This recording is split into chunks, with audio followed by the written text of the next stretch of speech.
You, of course, know the statement about you shall know the truth, and the truth shall set you free, something that's inscribed, incidentally, over a lot of university libraries. You'll know the truth, and the truth will make you free. They don't tell where it came from, but that's beside the point.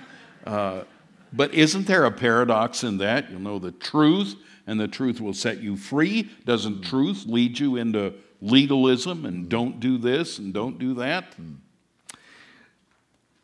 Truth is a realization, or coming to truth is a realization of what God says and all that God says.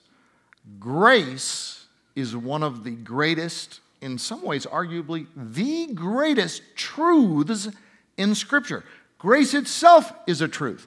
If you minimize truth, ultimately you'll minimize grace.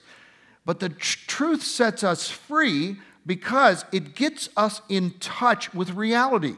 We live our lives so often in denial and deception. In John 8, Jesus said, Satan was a murderer and a liar from the beginning. He said, when he lies, he speaks his native language. That's a powerful statement.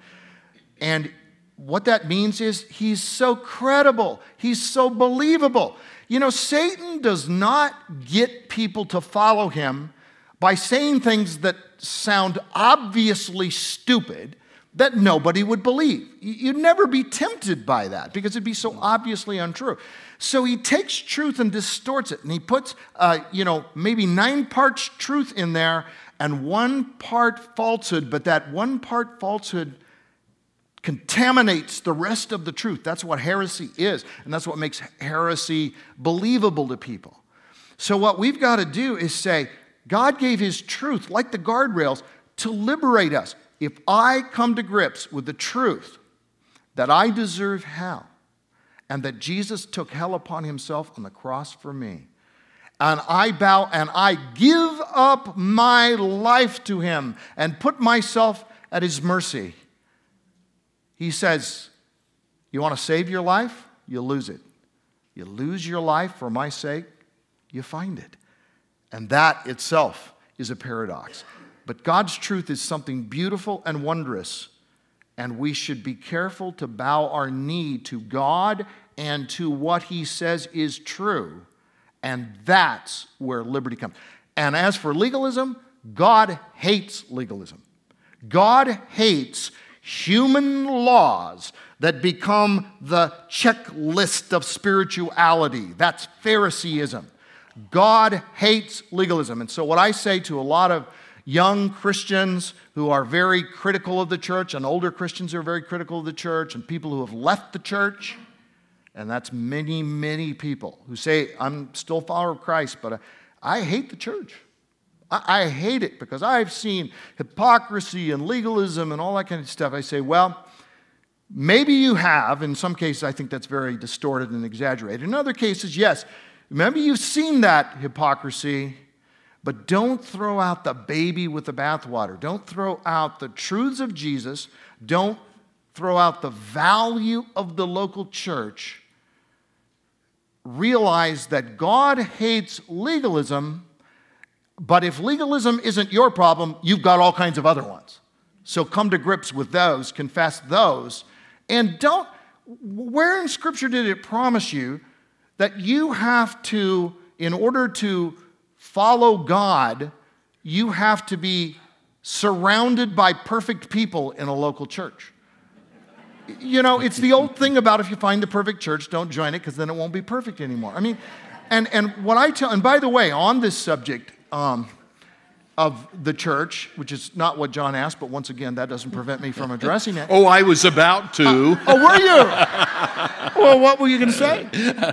Just what you were going to say. Huh? Oh, good. Okay, what I was going to, no, I could get you in trouble with, but what I say to people sometimes when I keep hearing this thing, I've left the church, I can't stand and all of this, but I love Jesus. And I'll hear this, and this is very common. I don't know how many of you are hearing this, but I'm in circles where I'm hearing this a lot. It's, I'm no longer, my family and I are no longer part of the church, and I've never been closer to Jesus. Now, what I say to people is, if you come to me and you say, Randy, I really like you. I want to have a relationship with you. I want to spend time with you, but I don't like Nancy.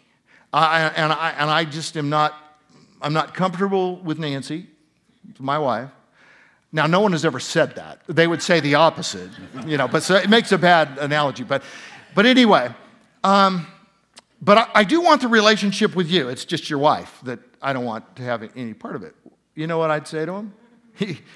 If you don't like my wife, you and I are not going to have a relationship. Our relationship's going to go nowhere because my wife is my bride. I would die for her. In the case of Jesus, he did. He died for her.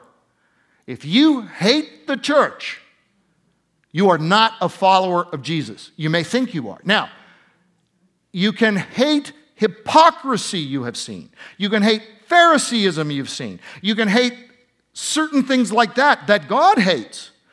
But if you say, I hate the church, that's the bride of Christ for whom he died. Don't go down that road. Raise your hand if you've ever experienced hurt in the local church. I have. By the way, I use that as a great, I think it's a great inroad to evangelism. I'm sitting on a plane next to somebody and they find out, they ask me what I do, and I say I'm an author, and I write certain things, and what kind of things, and I give some titles, and it becomes obvious that I'm a Christian, and I see all that, and I'm trying to work into a thing about sharing Christ with them. I'll look at them and I'll say, I'll bet you've had some really bad experiences with Christians, haven't you? And they will look at me and go, how did you know? How did you know? I said, because I have and everyone else has. Okay, so let's just get that out of the way, right? Because it's not Christians we're called to believe in. It's not Christians who died on the cross for us. It's Jesus. That's great. Great. Thank you.